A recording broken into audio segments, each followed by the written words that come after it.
What's up everyone, Max Armand here, your source for all things real estate here in Los Angeles. And in today's video, I'm giving you a rundown of the home buying process, the time frames, the deadlines, and the major events that you're gonna need to know if you're buying a house in California. Let's get started. So the first thing you're gonna need when you get started buying a house is a pre-approval from a lender. You're gonna need to know how much house you can afford, what your mortgage payments are gonna be so you can plan your finances as you make the biggest financial decision of your life.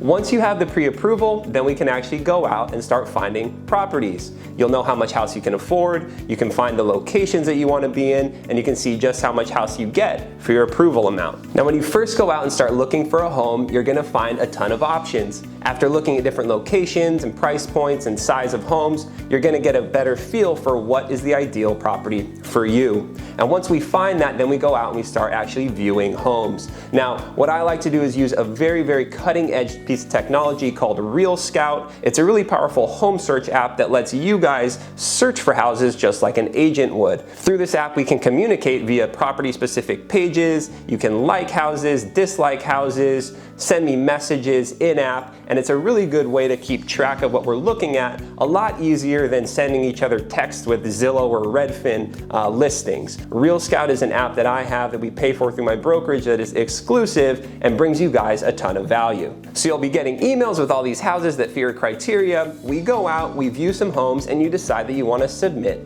an offer. This is a really big part of the process because I think it becomes real to a lot of buyers when you're actually putting pen to paper and submitting hundreds of thousands of dollars in an offer out to a seller. Now I'm gonna be able to take a lot of the stress out of this process for you, handling all the paperwork, sending signatures to you electronically for digital signature, and then I'm also gonna be producing another video shortly for you that goes over the residential purchase agreement. The RPA is the piece of paper that has all the terms and guidelines for the transaction. We submit that to the seller, and usually you get a counteroffer. Now this is the seller reviewing our RPA, making slight changes, but the big one here is the price. And that's where I come in with the negotiations. Having done over 350 transactions in my career, I know how to get you the best price possible. So we've come to an agreement with the seller, the price is agreed to, the contract terms are agreed to. Now we open escrow. Now escrow is a third-party intermediary that facilitates the transaction. They handle a lot of the paperwork and they handle all the money. So when you send in your earnest money deposit at the beginning, they hold that throughout the transaction. At the end of the escrow, when you're about ready to close, they take in your down payment, the lender's funds, and then ultimately they disperse the funds to the seller. So your first interaction with escrow is going to be receiving an opening package that includes wire instructions for your earnest money deposit. The EMD is usually 3% of the purchase price, and this is money that's held in escrow to secure the deal for you. The big thing to know about the deposit is that it is fully refundable until you release all your contingencies. So within the first 3 days of opening escrow, I'll get my professional inspector out to the property to look at every single major system of the house and make sure things are in working order. If we find anything wrong with the property, we submit a request for repair. And this can be done in a couple of ways. You can ask for a credit from the seller, which is just money so that you can make the repairs you want to make once you buy the house, or you can actually ask them to make the repairs to the property. But if you're buying the house from an old lady who may not have the ability to make those repairs, in that case we would ask for a credit back and you can make those repairs after you close. The inspection period is 10 days and that is all a negotiation. That's why I like getting my inspector out there within the first couple of days of the transaction so that we can get started and make sure we hit that 10-day time frame.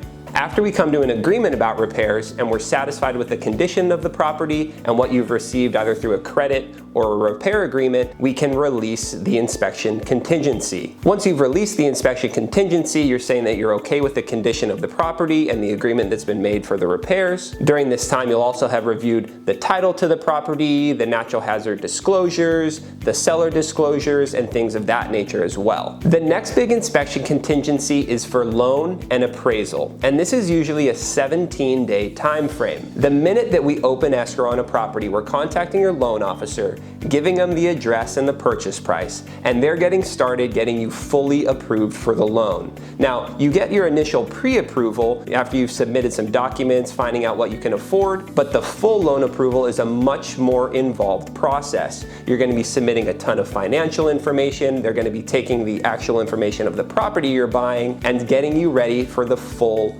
loan approval. So we're 17 days in the transaction, we've done all our inspections, you've reviewed the seller disclosures, the loan and the appraisal are fully approved. Now you are ready to move on to closing. At this point, if the appraisal has come in at value and the loan is fully approved, you're okay to release all your contingencies. This is a big part of the process because once you sign that full contingency release, you can't back out of the deal unless you want to lose your full 3% earnest money deposit. So this is one of the bigger signatures that you're ever going to put on a piece of paper because at this point you are committing to purchase the house. So if we're working on a 30-day escrow and you're now 17 days in with everything approved, you have about 10 days to get the down payment and the loan funds deposited. Your down payment is going to be coming straight out of your bank account or maybe retirement funds, and the lender is going to be working on getting the loan documents ready for you to sign so that they can ship the big portion of money over into escrow and title.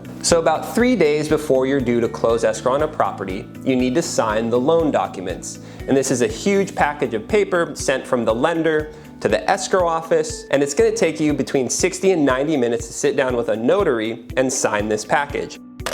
So once you've signed all the loan documents, that package goes back to escrow and the lender, and they work on funding the loan. Now, this is going to be several $100,000 in most cases, unless you bought the property all cash. When the lender funds the loan, that goes into escrow title along with your down payment, which you'll go to the bank and wire, and then that money actually pays for the house. And at this point, everything is done. You are a day or two away from owning your house. That money gets settled, title sets the property to record into your name down at the county recorder's office. Once escrow receives all the funds, they can set the property to record the very next day, and that's when you become a homeowner. So that completes the home buying process. You went from getting pre-approved to finding a house with me to getting your offer accepted, opening escrow, doing inspections, appraisal, loan, wiring in your down payment, and now you're a homeowner. If you have any other questions about this, send me an email. It's right down here in the description. I've helped hundreds of clients all over Southern California over the years, and I can't wait to embark on this journey with you. So thanks for watching, and I'll see you at the next property.